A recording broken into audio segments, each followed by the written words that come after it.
ಕೊಡ್ತಾ ಇಲ್ಲ.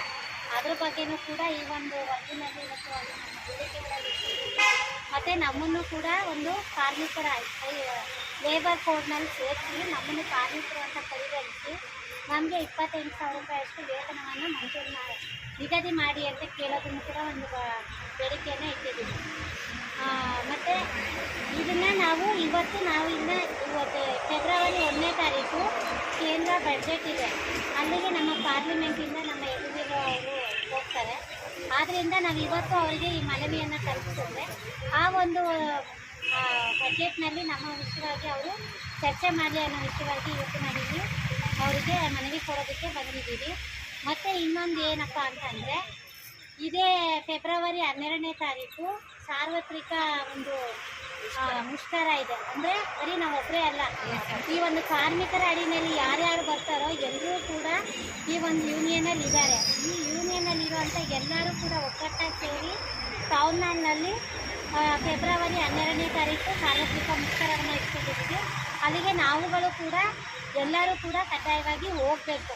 ಇದರ ಮನವಿಯನ್ನು ನಮ್ಮ PHC ಅವರಿಗೆ ಡಾಕ್ಟರ್ಸ್ಗೆ ಕೊಟ್ಟಿದ್ದಾರೆ ಲೆಟ್ರು. ಅದನ್ನು ಜೆರಾಕ್ಸ್ ಮಾಡಿಸಿ ಅವರಿಗೂ ಒಂದು ಕೊಟ್ಟು ಅವ್ರ ಹತ್ರ ಸೈನು ಕೂಡ ನಾವು ತಗೋಬೇಕು.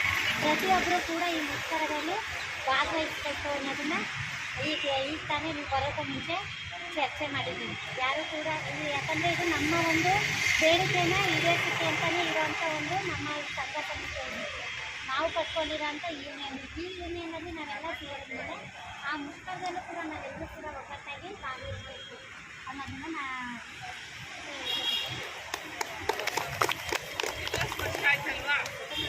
ನಾವು ಕೇಂದ್ರ ಬಜೆಟ್ ಮನವಿ ಕೊಡ್ತಾರೆ. ಆಮೇಲೆ ನೀವೆಲ್ಲ ನಾನು ಇದರಲ್ಲಿ ಆವಾಗ ಬರಲ್ಲ, ಈಗ DH ಆಫೀಸಿಗೆ ಹೋಗ್ಬೇಕು.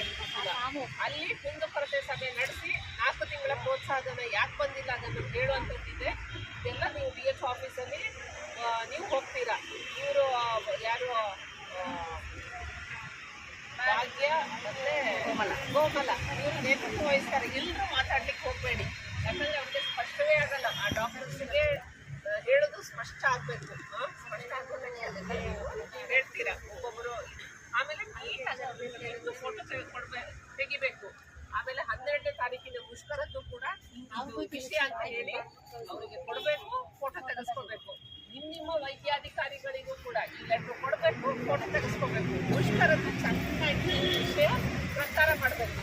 ಇನ್ನೊಂದು ಫೆಬ್ರವರಿ 12 ನೀವು ಬರಬೇಕಿದೆ. ನಿಮ್ಮ PHC ಮೆಂಬರ್ಶಿಪ್ ಕಡ್ಡಾಯವಾಗಿ ಸಂಗ್ರಹಿಸಿಕೊಂಡು ಬರಬೇಕು. ಜೊತೆಗೆ ನಿಮ್ಮ ಆಧಾರ್ ಕಾರ್ಡು ಫೋಟೋ ಅದು ಕೂಡ ಎಲ್ಲ